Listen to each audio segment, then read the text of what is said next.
Welcome to the Remodeler Success Podcast, a show created to inspire kitchen and bath industry professionals to achieve optimal success in their remodeling business. Your host, Dennis Oz, is the author of the book, Remodel Your Digital Marketing, integrated online marketing guide for kitchen and bath. He's also the founder of RTA Marketing, a pioneer digital marketing agency for the remodeling industry. On each episode, Dennis will sit down with industry leaders to talk about their processes, the lessons they learned, and how to find success in remodeling. Welcome back to the Remodeler Success Podcast. Today, we're joined by a real pioneer in the kitchen and bath design whose innovative approach has really redefined the industry standards for over many decades. So I'm talking about on 30-40 years here. She is not only an award-winning designer, but also, I would say, she's an author, the author of the Kitchen Bible, guiding both homeowners and professionals too. So in this episode, we will explore her journey, design philosophy, and also her insights into the future of design trends. Please welcome Jennifer Gilmer, founder of Jennifer Gilmer Kitchen and Bath. Jennifer, welcome to the show. Hi, thank you, Dennis. Thanks for having me. You're welcome. Thank you so much for coming. Jennifer, you have an amazing background in the industry. Could you please share your journey with us a little bit? Well, I'll have to go all the way back to when I was 12 years old. Actually, when I was 12 years old, I asked my parents, the only thing I wanted for Christmas was a subscription to Architectural Digest. And I couldn't wait for it to come in the mail. You know, whenever it came, I was so excited. So it goes way back there. I took drafting in high school and I loved it. And then I decided after a couple years of college, I thought, I really like drafting. So I took a course with my sister, and it was an 8-month course. And we had an exercise on kitchens, and I was drawing the kitchen, and she was sitting next to me, and I said, I really like this. I think I want to do this for a living, but do you think people really do remodel their kitchens? She goes, I guess so. Back then growing up in the 60s and 70s, parents just did with what they had. They didn't think about remodeling anything. So that's when I decided to go into it. And that was in 1984. I got my first job with the kitchen remodel company. And it resonated with me. I'm really good at math. I love engineering kind of things. I'm also artistic, and I, of course, love interior design. So it all just fit really well. And that's how I started. You also have to have a lot of other skills like people skills, organizational skills. It's a great job. And I discovered it's really inspiring because you meet so many cool people, you see so many cool houses, and you can have fun with their money. Right. Yeah, exactly. Yeah. I'm so grateful that you're here today. Well, now that we know what inspired you to enter the world of kitchen and bath design, let me ask you this question. We know that you won numerous awards, and you have and these awards pretty much your designs and your achievements recognized nationally. Can you describe your design philosophy and how it's evolved over the years? Well, my design philosophy is basically really getting to know the client, melding with the client, because they are the ones who drive the design. That's why none of my designs are the same. I don't have a signature. The only thing that stands out with my kitchen designs, I think, is that they just look great, but they're not all the same. There's some designers, interior designers and so forth, that you can tell it's their work because they pretty much looks the same all the time. But with me, my philosophy is, make it for the client, have it be something that resonates with them, that they love. And so I get very involved with the client. I actually design it in front of them. I actually use tracing paper and a pencil, which many of the younger generations don't even use those anymore, and don't even have the drawing skills, which I think is a real disadvantage. Because not only are my older clients impressed with that, but the younger ones too. They're like, wow, she's using a pencil and paper. Oh, it's unbelievable. So I actually trace out the kitchen right in front of them and talk about, what if we do this? What if they do that? What if we do that? And they give me feedback. Sometimes I might go down the wrong road and have to erase or throw away that tracing paper, get another piece of tracing paper. But it's basically, melding with the client, helping them to get in touch with what they like. A lot of times people will say, I don't really know what I want, but once you get started and you start hearing what they're saying and notice the things that they like, or look at the inspiration pictures they bring in, and you can see sort of a theme, and you can help bring out of them what it is that they love. And that's a really fun part of it, understanding the client. Yeah, thanks so much for sharing this one. Yeah, this is a golden nugget. Well, you know what? I just want to ask you this question because you have different awards there. Is there any of them that really stands out to you as, really particularly meaningful? And can you tell us a little more about that project? There are two that stand out. One was my own kitchen. So Okay. yeah, one was my own kitchen. So in 2003, we started the planning of remodeling my house in Bethesda, Maryland, and it turned into a much bigger remodel than I expected. It included my kitchen and also a butler pantry as well, and it came out great. The house was like an old Sears Roebuck house, and it was a little bit run down, but we wanted to keep the charm of the older house, so we turned it into, it was like a little bungalow in a way. So we made it look very Japanese on the outside, but the inside was very modern. So and this was back when modern or contemporary kitchens were just starting to, people were just starting to want those in this area, because this area has always been very traditional, just because there are a lot of old houses. So I was able to design my own kitchen in very modern contemporary style. And then when it was all said and done, I entered it into the NKBA competition, and it won first place that year for a large kitchen. So that was wonderful. And I think that was 2007. And then in 2009, I entered a kitchen into the NKBA, design awards.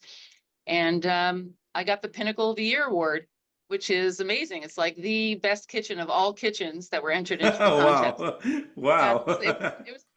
It was the first year they had, but the award was money, and it was $25,000. And actually, yeah, that was 2009. So it was just after the downturn. It was like, oh my God, thank God for that $25,000. So those are the two that really stand out with me. Yeah. Wow. I'm sure all our listeners in this channel there right now, they understand they are just tuned into a real gold mine episode, folks, because, listen, folks, if you're here today with us, getting these awards are not overnight. You need expertise. You have to put the hard work in there. So that's why it's really interesting to hear more about this project from Jennifer. So let's talk about a little bit of your client interactions, Jennifer. Let's say someone just showed up and said they would like to work with you. How do you approach? Do you qualify them right away, or do you just ask some questions to these people? And how do you understand their need and vision? Well, times have really changed. We used to, when I first opened up in 1997, for the first, I don't know, 10, 15 years, we'd have a lot of people walking in. Saturdays were almost like a cocktail party every Saturday. I mean, it was filled up and everybody was happy looking at all the displays. Well, now we get most of our leads on the internet. Or phone calls through the internet. And then, so what we do is we talk to them about their project and see if, try to qualify them. And if they want to set an appointment after we talk about how we work, we ask them that they measure their kitchen and, a little exercise. They have to put a little effort in for us to give them some of our free time. I think you're talking about rough measurements, right? Not like the exact measurements, but some sort of an idea that will at least give you some sort of like a direction. Right, exactly. The length and the width, and indicate windows and doors and that kind of thing. Enough that we can see what the square footage is of the space. And then so that when we have the first meeting, they bring that in, and I actually draw it out right in front of them. Sometimes they'll have plans from architects or interior design. They might already have plans drawn up, but if they don't, then I'll draw it right in front of them. And then I'll talk to them. The first question I ask is, have you thought about appliances, or what appliances do you want to put into your kitchen? And because that's important, we have to have the appliances in there. So if we start with that, and I always warn them, I say, this may be what you want, but many times the kitchen will tell me what it needs. So, or what will fit. So we start with that, and then I start laying out the kitchen in front of them. And many times I'll do something in the design that they're surprised about, like they didn't realize they could move their refrigerator over there, or that they didn't realize you could put a hood in front of a window, like an island hood in front of a window. So it's really fun. And by the end of it, I actually have the kitchen drawn up in plan view.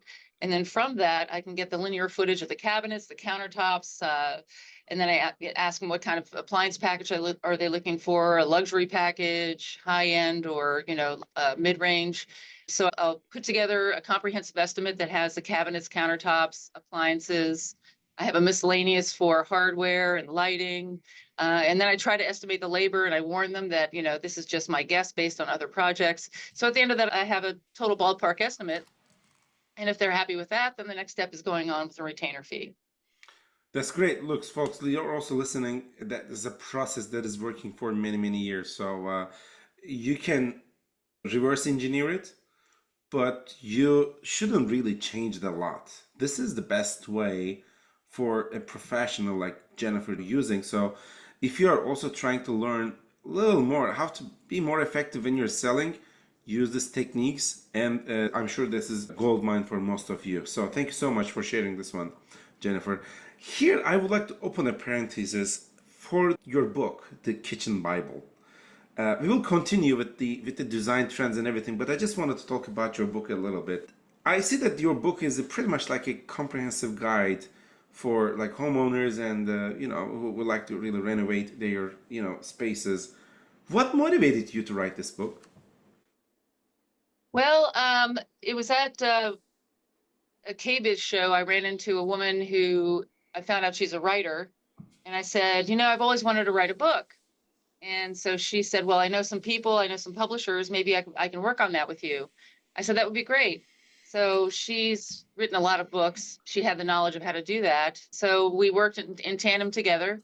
I gave her the information. She put it into, a book form.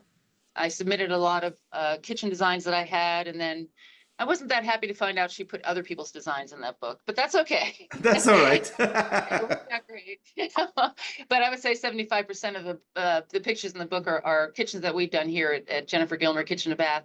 So it was a great experience. It gave me a lot of exposure, and we would give them out to my clients, and they loved getting them because they could look through and get great ideas. So it was a great experience.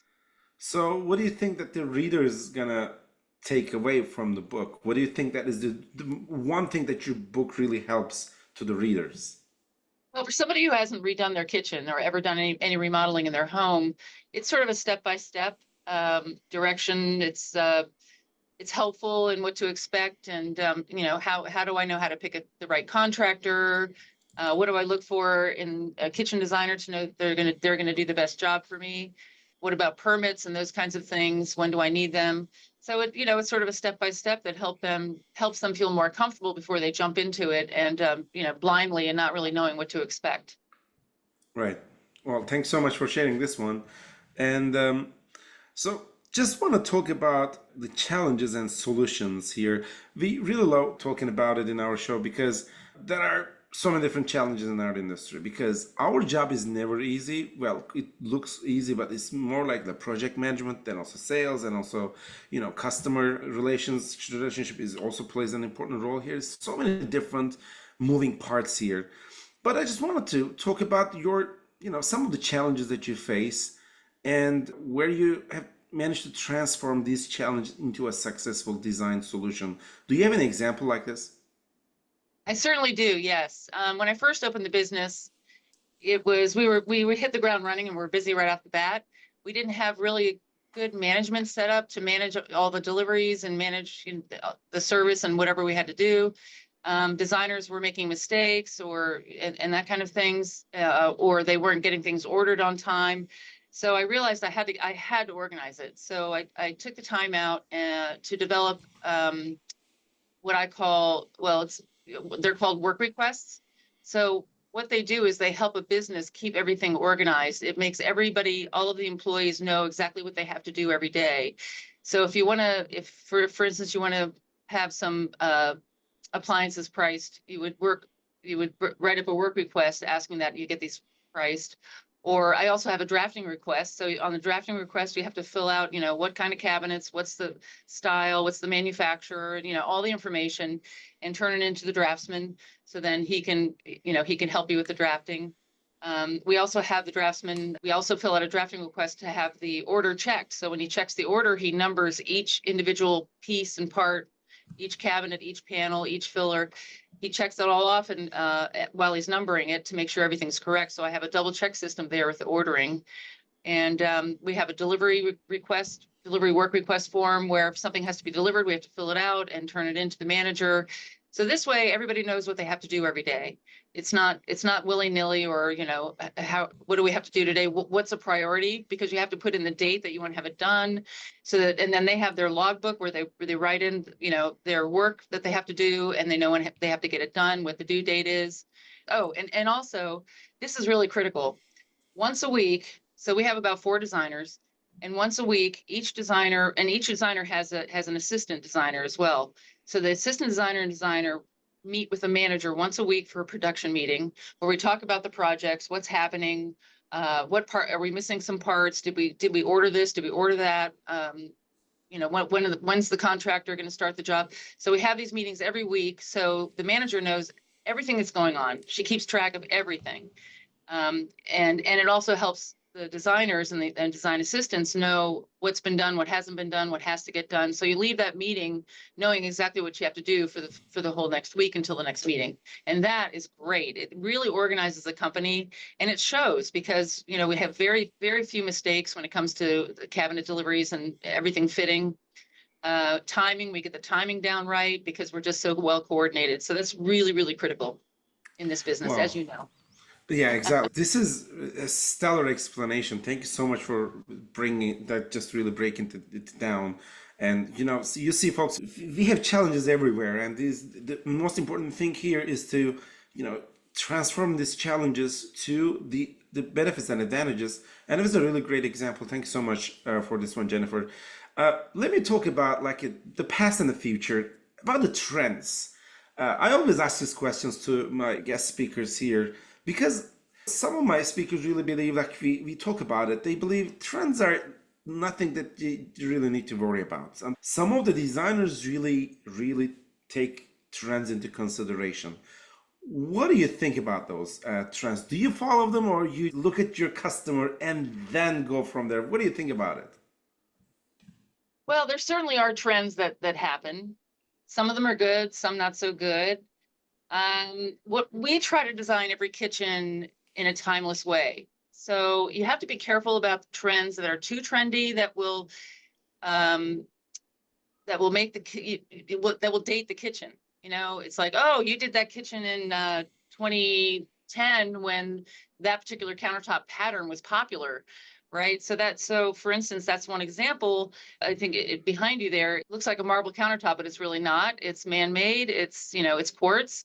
So I always warn my clients, whenever you have anything with a pattern like that, it's going to date itself. I mean, look back to the 50s and the boomerang Formica countertops, right? You can date that to that time period. Well, some things in this day and age that are trendy are also that way. So, but there are other trends that are really great, like I think floating shelves, thick floating shelves to store your dishes and serving dishes and that kind of thing. That's great. And, white is done a lot. White cabinets are done a lot, but since I've been in this business for 40 years, they've always been popular. So some more than not, but they've always been popular. It's a safe way to go. Especially if you're going to be selling your house in the future, it's a safer way to go. But there are some trends. I think right now, the biggest trend is really contemporary kitchens, very simple kitchens, very little pattern. It's all about, the composition of the design. It's not about one individual thing just really being cool, or the biggest mistake is having, a beautiful pattern on the countertop and a beautiful pattern on the tile. I mean, God, forget it. You can't do that. Yeah. So love the simple palette they have now that's going on with the contemporary. And luckily that's becoming more popular now than it had been in the past. And I'm really enjoying that. It's a very simple look, but sometimes can be very complicated to design. Right. But it's really wonderful. I enjoy that a lot. Can we say you can't go wrong with the white kitchens because it's popular for many, many years? Because I see some realtors, they find it little risky to, when you're selling the houses, like new places. If it's, let's say, cherry cabinets over there, these home buyers may lose interest just because of the cabinets are not in the way that they look. Do you think so? What do you think about it? That might be the white cabinets are maybe a little risky way. What do you think about that? Well, white cabinets are safe, and the reason realtors like them is because they're so neutral and they're also bright. Bright and sunny sells kitchens, sells houses. So that is true. But if you do use cherry in a very tasteful way, in a contemporary fashion, it would never go out of style. That's the beauty about contemporary. It really never goes out of style, right? Because it's part of the postmodern, movement, and it's very pleasing and simple. So but the problem is if somebody's looking to buy a house, they don't like contemporary, they may not want to buy it because it's contemporary. But no matter how a kitchen is done, if it's done well, it'll sell the house, whether it's cherry or not cherry, if it's done well. It's just safer to do white, obviously. Yeah, right. All right. Thank you so much for sharing this one. I would like to take the conversation to the marketing side, since it's designing and operating and delivering and seeing the results is a part of it, of course, but this is the 50% of the battle, second 50%. First 50% is bringing the people. I'm sure over like so many decades that you have a massive word of mouth network in your own area, of course, but not a lot of listeners here, they have this much of exposure in their areas and they're looking for ideas.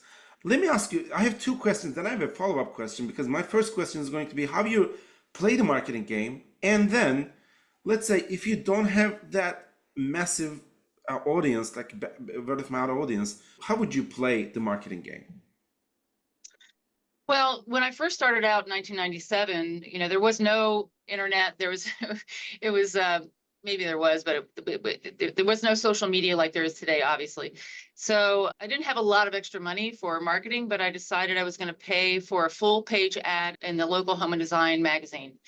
And it was a stretch.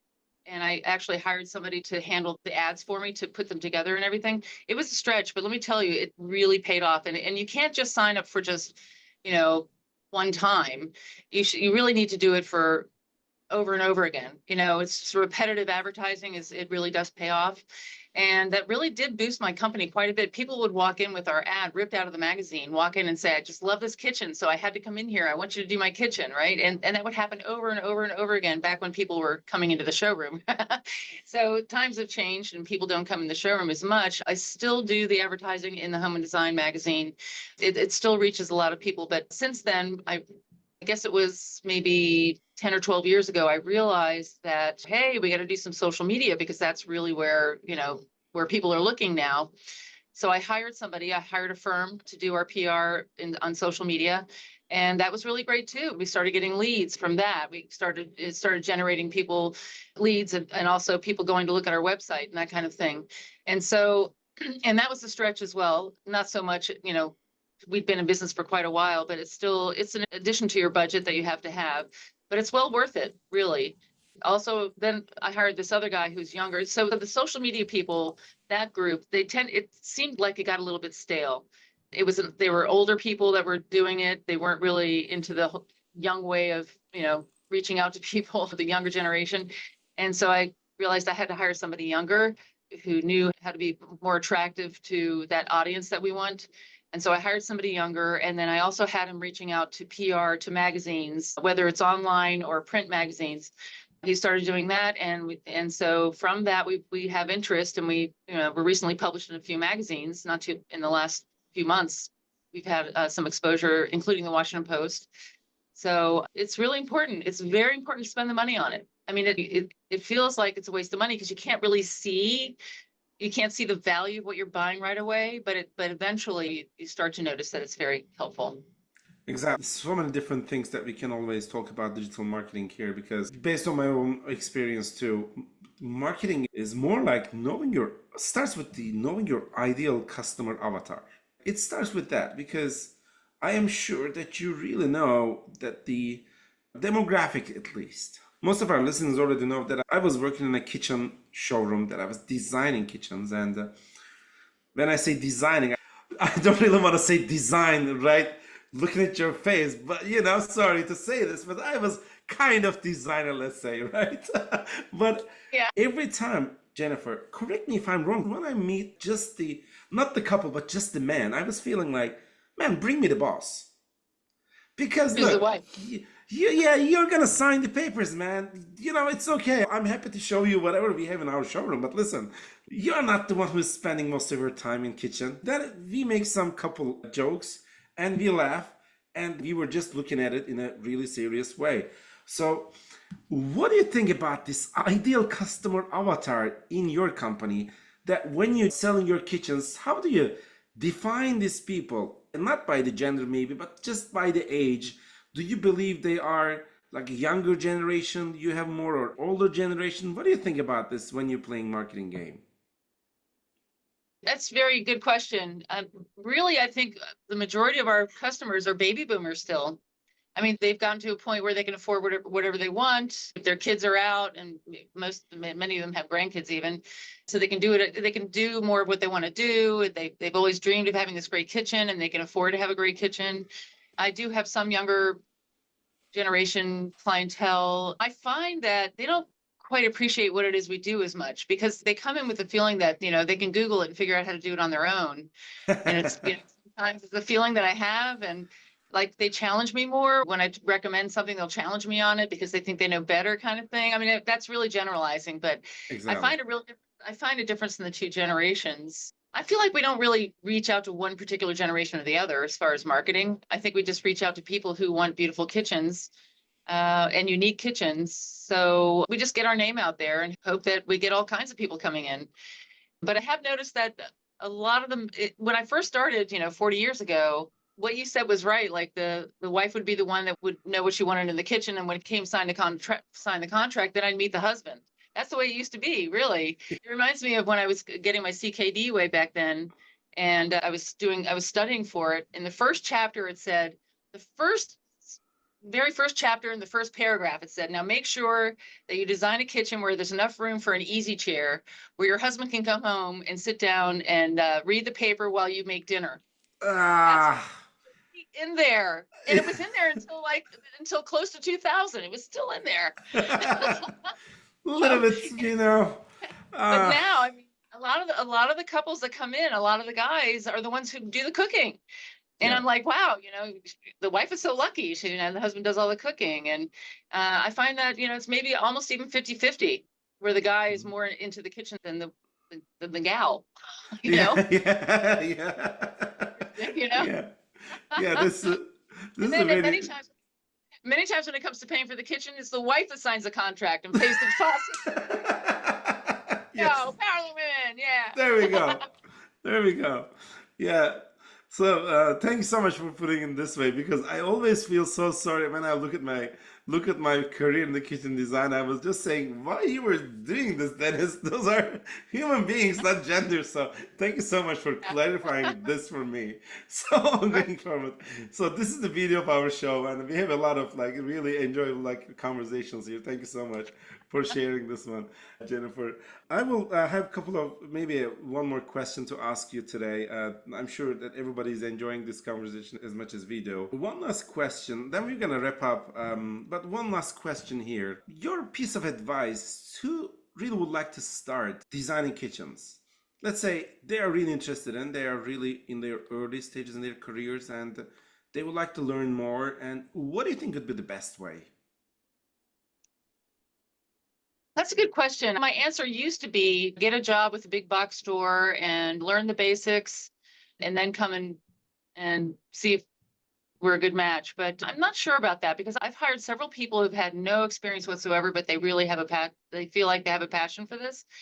And one in particular I'm thinking of, she couldn't even read a tape measure when she started working with me. And now I feel like she outdesigns me sometimes. It's been about 12 years. But if you have the skills and the confidence, I think it's better to find the best kitchen and bath place you can, go there and convince them to hire you, and just try really, really hard to learn it. I mean, it's a huge, huge learning curve. I mean, the people that we hire, even if they've designed kitchens before, they have to be a design assistant for at least 3 to 5 years, at least, before they're really able to handle the whole thing completely. So maybe not waste time in that big box store. Maybe you should just get a job at the best place possible and just, humble yourself and learn, start from the bottom and work your way up. Yeah. Also learn AutoCAD. Get away from 2020. No 2020. Okay. AutoCAD. If you really want to design quality kitchens, custom kitchens, use AutoCAD. Let me ask you this follow-up question then. What do you think? Would you prefer hiring the people with the expertise, or do you prefer hiring the people from the ground up and then train them? What do you think is the best approach for you that works for you, for your business?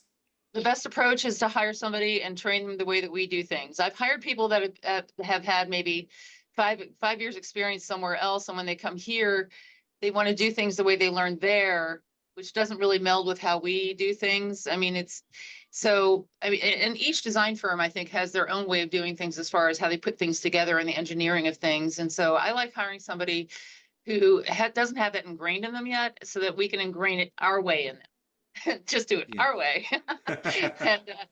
And then they become a great fit. And that way I know that our designs are consistent. I mean, they're all original and they're all beautiful in their own unique way, but they're also consistent in how they're put together and engineered.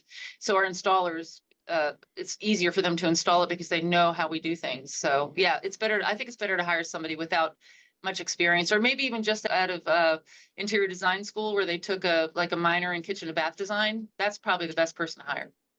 Great. Thank you so much for sharing this nugget, because I also believe that it's important to know how to run a task, but it's always important, folks, because the things that you have done in the past maybe perform a little bit different in your company that you're working together. That may not be the best way. Maybe you will bring your own ideas there, then you're going to create a real good spark over there, like new ideas.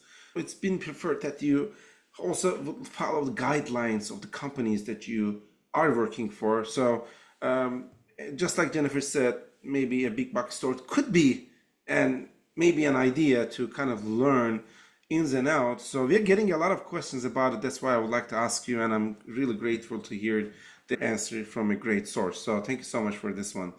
Jennifer, well, that was an amazing session, and I really enjoyed the conversation today. If anyone from our listeners has any kind of a follow-up question, what's the best way to reach out to you? My email at work is fine. Sure. I don't think that you're going to share your personal cell phone number to 10,000 people, but is that your email or is that your website? Yeah. What do you think? Is that your email? It's my first initial last name. So J Gilmer, Gilmer at Gilmer Kitchens, and that's plural, kitchens.com. And we're looking for a designer, and we're always looking for assistant designers. So, hey, if you're looking for a job, contact us in the DC area. There we go. Jennifer, thank you so much for bringing all this information, like your expertise, to this session today. So grateful. And I genuinely want to thank you one more time. Thank you. It's a pleasure. And I'm honored that you have me on your show. Thank you so much. You're welcome. And folks, that was another episode of Remodeler Success Podcast. And we're going to see you next time. Goodbye. Bye. If you would like to generate more leads, please visit rtamarketing.com to get a copy of the book, Remodel Your Digital Marketing, an integrated online marketing guide for kitchen and bath remodelers. This has been another episode of the Remodeler Success Podcast. Thanks for listening.